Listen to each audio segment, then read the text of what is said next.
Greetings to you all. I am Dr. Anveshni Dumala, working as an assistant professor in the Department of Information Technology in Vignyan's Nirula Institute of Technology and Science for Women. I welcome you all to the lecture series of mobile computing.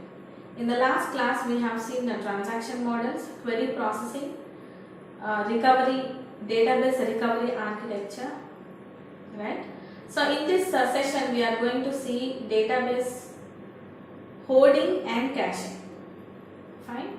So a database is a collection of systematically stored records or information. So a mobile device is not always connected to the server or network. Neither does the device retrieve data from a server or network for each computation.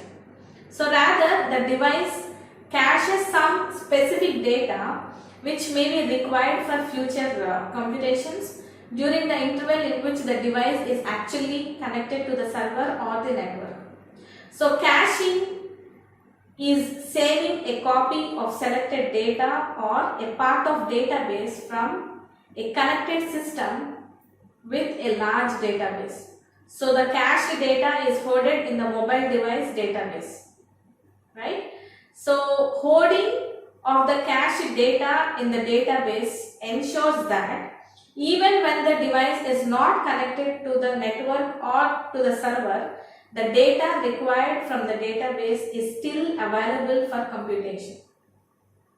So database architecture can be one tier, it can be two tier or multi-tier. So we are going to see them one by one. So databases reside at the remote servers and the copies of these databases are hoarded and cached at the client tier. So we are maintaining database at the device and also at the server, right? So both the databases should be in sync. There should be a synchronization between the data that is being maintained at the server and also at the client. So whenever there are any modifications that are done in the database at the server, they should be automatically updated even at the client side. Fine, that is what we are calling maintaining the synchronization of database. So synchronizing the local copies at the device. So at tier 2 or tier 3 or the server will retrieve that data. So server transmits the data records to tier 1 using some business logic and sends the synchronizes the local copies at the device. So local copies function as device caches. Fine. So if we are calling it a one-tier architecture, obviously the data is stored and maintained at the mobile device itself. Right. So if it is tier 2 or any multi-tier architecture, obviously the data is not stored in the mobile device, but the data is maintained at some remote server, right? So this client has to request the server to get the data that is required. Fine. So whenever the data is requested by the client, server is going to reply accordingly. So every time storing all the data at this mobile device is not possible due to some memory constraints. And also every time requesting the server is also not possible. So getting all the data from the server is also not possible during the computation due to some time constraints. So according to the requirement at that particular point of time, this client is going to request the server for the data and server is giving the data to the client. So if this client thinks that this data is going to be used in the near future, so that particular data it will store in the cache. It will cache the data. So even though this device is not connected to the server or the network, still it is able to do some computations on the database because it is storing it in its cache. Right? That is what the difference between caching and hoarding. Caching in the sense saving a copy or a partial part of the database at the device itself. Okay, so hoarding in the sense able to access the data even the client is not connected with the server. Okay, so advantages of this hoarding are there is no access latency, that is delay, there is no access delay, because the data is maintained, the copy is maintained at the server and it can be used even though it is not connected to the server. The client device API, that is application program interface, has instantaneous data access to hoarded or cached data. It can use it, right, whenever it requires the data. Fine. So next one, after a device caches the data distributed by the server, the data is hoarded at the device. Also, it has some disadvantages. It needs to maintain the consistency of the cached data with the database that is maintained at the server. See, actually the data is maintained at the server. We are getting some partial part of the data and storing it in our device. So, there should be a synchronization between on all the copies that are maintained at the client and also the server. That is, we have to maintain the consistency, right? So here in the diagram you can observe distributed data caches in the mobile devices, right? So tier 1, tier 2 and 3 we have.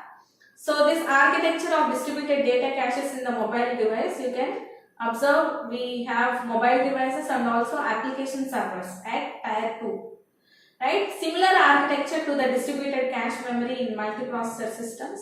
So the copies cached at the devices are equivalent to the cache memories at the processors in the mobile processor system with a shared memory, main memory, and the copies the main memory data stored at different locations.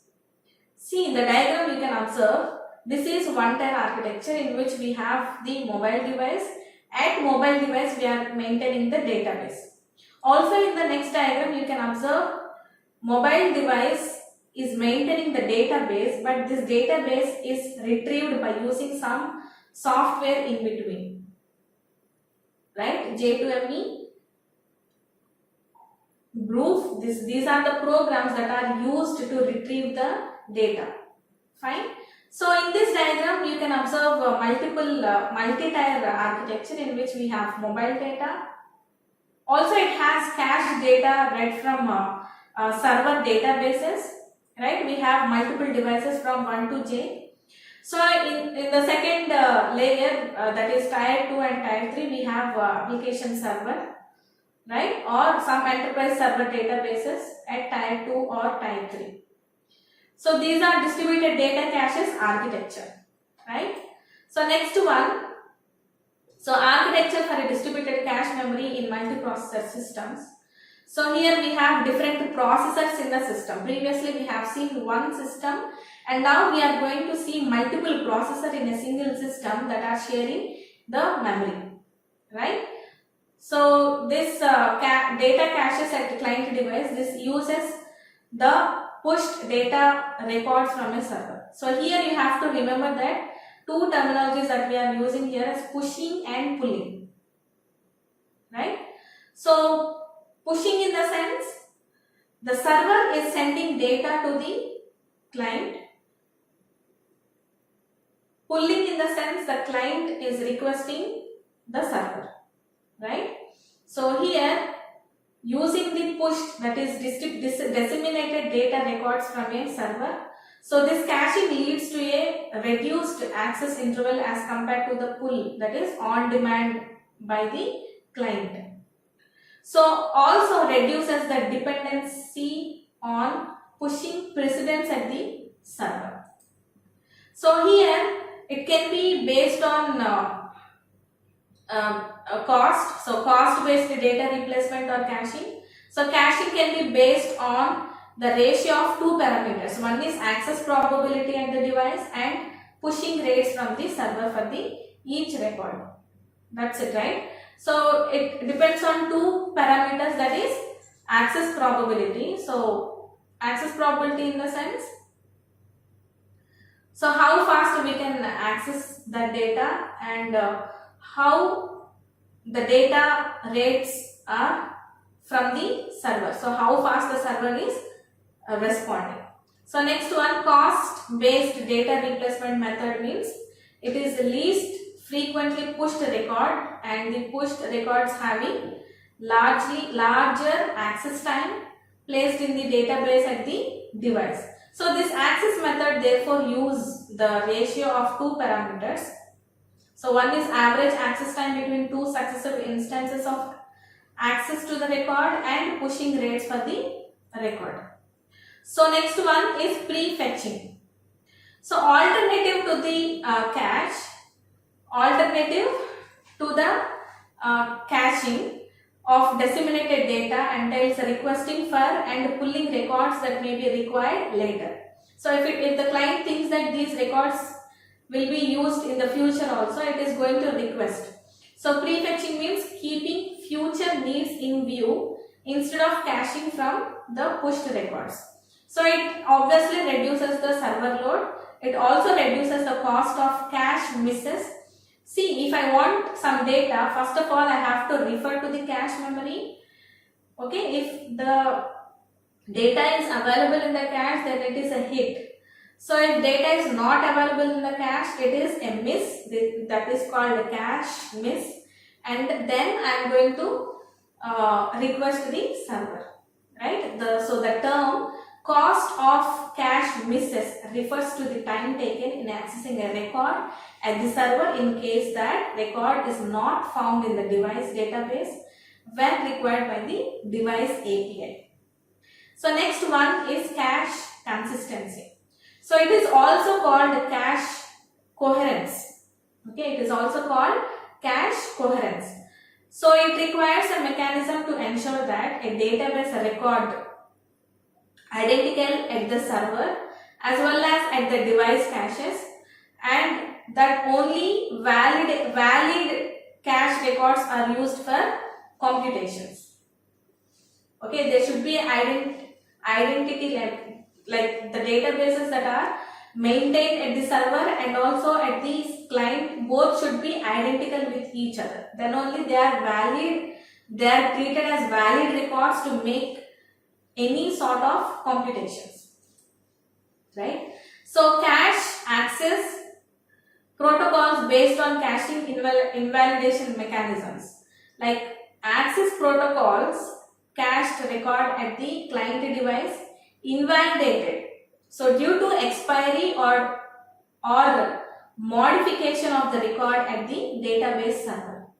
See, invalidation mechanisms in the sense, see, basically the data is maintained at the database is maintained at the server. So we are getting that data and storing that data in our device, right? So if any modification is done at the server side, obviously there is no consistency of the data that we are maintaining, right? Obviously it is invalid. So the data that we are maintaining is invalid because it is not synchronized with the database that is maintained at the server, right? So due to some expiry or some modifications of the record that are done in the database will make it invalid, right? Next one, that is cache invalidation, means a process by which a cached data item or a record becomes invalid and thus unusable because of modification or expiry or invalidation at another computing system or server. So there are multiple copies of data that is maintained. So there must be consistency and synchronization among all the databases at all locations. Fine. So cache invalidation mechanisms are means by which the server conveys this information to the client devices. So server itself, whenever the modification is done to the database at its side, then the server itself is going to inform the client that data is modified.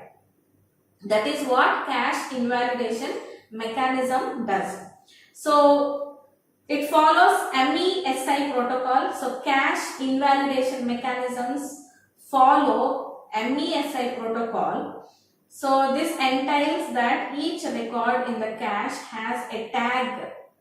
So each record in the database has a tag that specifies the state of any given instant of time. And the tag is updated or modified as soon as the state of the record changes. See, for example, I am maintaining the bank database is maintained at the server. So, as a bank customer, I am getting some data and I am storing at my device. Okay. So, some sort of modification or updation has happened to the data at the server. So server is going to inform me the state of each and every record. So every record is attached with a tag specifying the state of that particular record in the database. If it is modified, obviously the same modification should also happen at the data at my side. Okay. So here MESI specifies different modifications that are done to the record. So M is meant for modified. That means we have rewritten that particular record. E means exclusive. S means shared. So E in the sense it is not shared by any device, and S is meant for sharing. I is for invalidated. After expiry or when new data becomes available at any given instant of time, so that particular record is given the tag invalid. Okay. So if the data or any record that is modified, then obviously its tag will specify that the data is modified.